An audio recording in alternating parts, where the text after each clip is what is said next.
जी हाँ, थंबनेल पर आपने बिल्कुल सही पढ़ा है। एक बहुत ही अच्छी खबर आप सभी सेविकाओं के लिए निकल के सामने आ रही है। सेविका से सुपरवाइजर बनने के लिए फॉर्म भरने के लिए सीट का डिटेल, फॉर्म भरने में कौन सा डॉक्यूमेंट लगेगा, कितना पेमेंट होगा, इसके अलावा जांच करने पर कितना पैसा मिलता है, अधिकतम पैसा कितना मिलेगा, इसका रोस्टर बिहार के पटना जिले में बिहार के लिए पहले बार एक जिले के लिए आ चुका है। आज से 1-1.5 महीने पहले नोटिफिकेशन आईसीडीएस का आया था कि सभी जिलों में सिर्फ और सिर्फ सेविका से सुपरवाइजर की बहाली इस वर्ष 2024 में होगी। मैंने कहा था आप लोगों को डॉक्यूमेंट तैयार कर लेने के लिए। पटना जिले में फॉर्म भराना शुरू हो चुका है। इसके लिए वेबसाइट, डॉक्यूमेंट और सारा डिटेल आ चुका है। उम्मीद करूंगा वीडियो को अधिक से अधिक लाइक कीजिएगा ताकि आप सभी का जिले का जो भी सुपरवाइजर के लिए फॉर्म भरने के लिए डिटेल है मैं आपके लिए लाता रहूं। चले चलते हैं इस नोटिफिकेशन की ओर। तो ध्यान दीजिएगा, सिर्फ और सिर्फ बिहार की सेविकाओं के लिए जो है एक अच्छी खबर, गुड न्यूज़, खुशखबरी निकल के सामने आ चुकी है, जिसके बारे में हम आपको इस वीडियो में जानकारी देने जा रहे हैं। आज से 1.5 महीने पहले मैंने आपको आईसीडीएस लेटर के माध्यम से दिखाया था कि बिहार के सभी जिलों में रोस्टर क्लियर होने वाला है और बहुत जल्द बहाली आएगी। इसके लिए मैंने आपको डॉक्यूमेंट बताया था कि आपको डॉक्यूमेंट तैयार कर लेने हैं ताकि बहाली आने पर फॉर्म भरने में आपको दिक्कत नहीं हो। इसी के संबंध में सबसे पहले बिहार के पटना जिले के लिए जो है सेविका सुपरवाइजर बनने के लिए बहाली का डिटेल आ चुका है। देखिए, पटना आईसीडीएस ऑफिस से जो है आईसीडीएस पटना जिला अंतर्गत सेविका से महिला पर्यवेक्षिका के नियोजन के संबंध में विज्ञापन संख्या 9/2024 जो है वो जारी हो चुका है। अब देखिए इसमें क्या क्या लिखी गई है कि इसके लिए ऑनलाइन आवेदन शुरू हो चुका है सिर्फ सेविका से सुपरवाइजर बनने के लिए। इसमें एससी कैटेगरी के 3, एसटी के लिए 1, ओबीसी के लिए 7, बीसी के लिए 0, बीसी की महिलाओं के लिए 3, आर्थिक रूप से कमजोर ईडब्ल्यूएस के लिए 6 और अनरिजर्व के लिए 30 सीटें। टोटल जो है पटना जिले में 55 सीटों पर ये बहाली जो है वो होने जा रही है।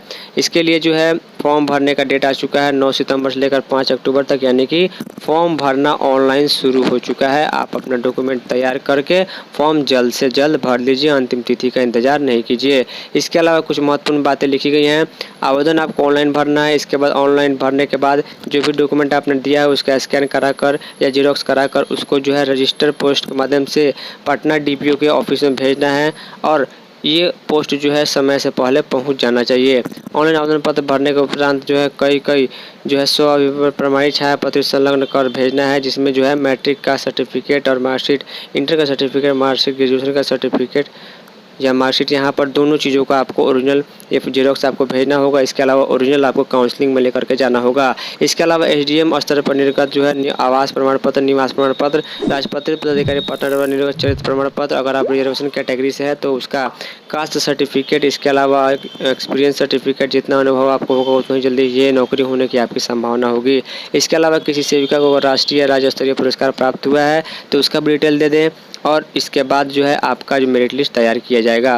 लिखा गया है कि नियोजन के संबंध में जो आवश्यक योग्यता है न्यूनतम मैट्रिक है, मैट्रिक पास आपको होना चाहिए और जो है 1 जनवरी 2024 तक आपको 10 वर्ष काम करते हुए हो जाना चाहिए, तभी आप फॉर्म भर सकते हैं। यानी कि मिनिमम जो है वो एज जो है क्या बोलते हैं एक्सपीरियंस का टाइमिंग जो है वो 10 वर्ष मांग रहा है। अगर आप 10 वर्ष से सेविका हैं तो ही आप इस फॉर्म को भर सकते हैं। इसके अलावा उम्र सीमा में जो है वो 45 और 11 टोटल 56 वर्ष का टाइमिंग दिया गया है जनवरी 2024 तक। उससे ज़्यादा है तो आप फॉर्म नहीं भर पाइएगा। इसके अलावा जो डिग्री मान्य है सरकार की या विभाग की वही डिग्री मान्य की जाएगी। शैक्षणिक प्रमाण पत्र अंतिम तिथि से पहले का होना चाहिए। जितना ज़्यादा आपने पढ़ाई की है उतना ज़्यादा आपको बोनस अंक मिलेगा। इसके अलावा जो है मैट्रिक में जो एक्स्ट्रा सब्जेक्ट लिया गया था उसका जो है वो नंबर नहीं मिलेगा और इसके अलावा कंपल्सरी और ऑप्शनल सब्जेक्टों को जोड़ा जाएगा। 10 वर्ष के लिए अगर आपका एक्सपीरियंस है सेविका के तौर पर काम करेगा तो आपको 10 अंक दिए जाएंगे। अगर आपको 12 वर्ष का एक्सपीरियंस है तो 12, 15 वर्ष का एक्सपीरियंस है तो 15 अंक यहाँ पर दिए जाने हैं। इसके अलावा जो है ये जो है उसके बाद रोस्टर तैयार करने के बाद अब जो फॉर्म भरा जाएगा 1 महीने तक, तब उसमें जाकर वहाँ पर आगे बढ़ते हुए उसका एक मेरिट लिस्ट तैयार किया जाएगा। उसके बाद उसके मेरिट लिस्ट पर आपत्ति होगी फिर फाइनल मेरिट लिस्ट आएगा। उसके बाद उनकी जो है ज्वाइनिंग कराई जाएगी।